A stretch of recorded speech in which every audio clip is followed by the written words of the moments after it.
In this video, I'm going to show you how a student updates their digital portfolio and goes ahead and adds their ILP goals. So here I have a student who has written some ILP goals.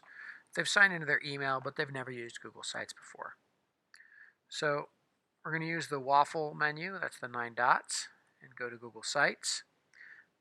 Now at present, there's a new Google Sites coming. So it says, welcome to the new Google Sites. Before a student has converted their site, there's going to be no sites here. They have to go down to classic sites, back to classic sites.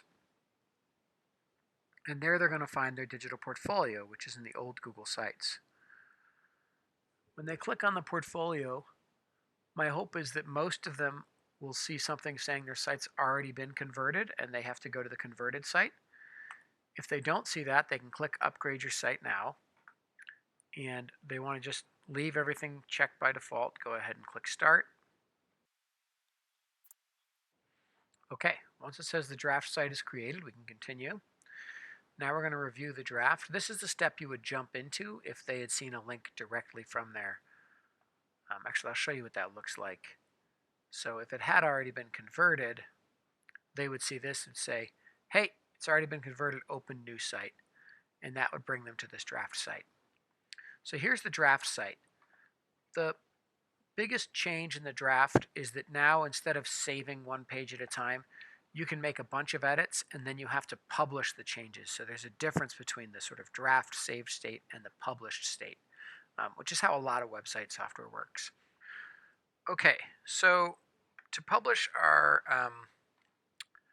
ILP goals, we do that on the annual overpage for each grade. So your students would go to Pages, pick the correct grade, and on the template that we have, there's a text box all set up to insert goals and then either quality night or POLs for every year so that we keep track of these school-wide things we do on the portfolio.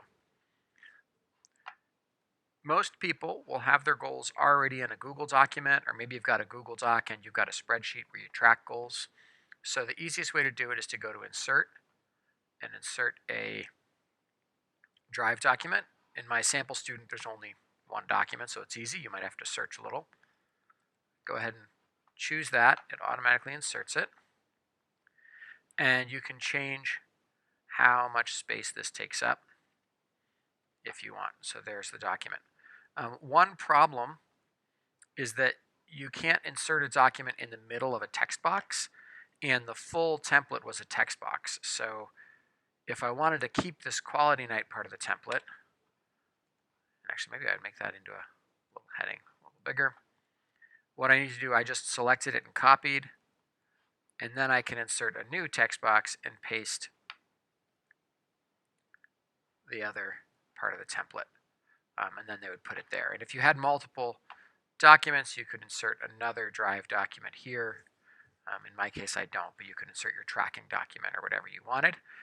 Also, if it's a pain to insert documents, you could always just have the student type their goals right there.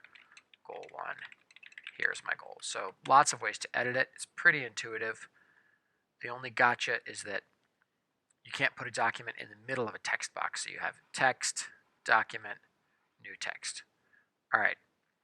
Once the student is done editing, this auto-saves in draft form, but they're going to have to click Publish in order to actually publish the site.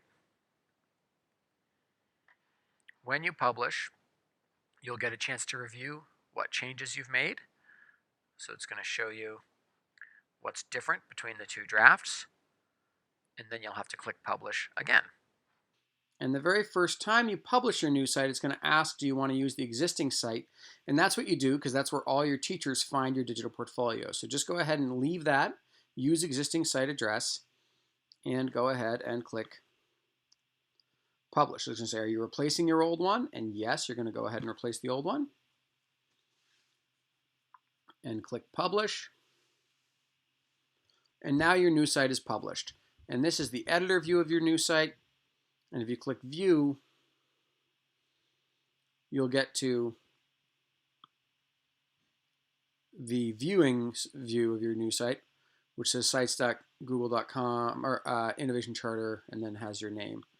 The new site has this handy little sidebar where you'll see your old familiar menu that used to be on the top. It's now on the side.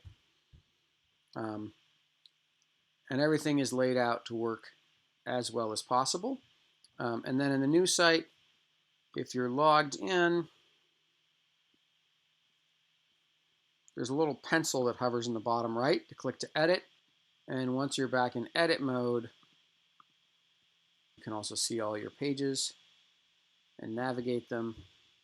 And you can customize the theme if you want a new look to your site.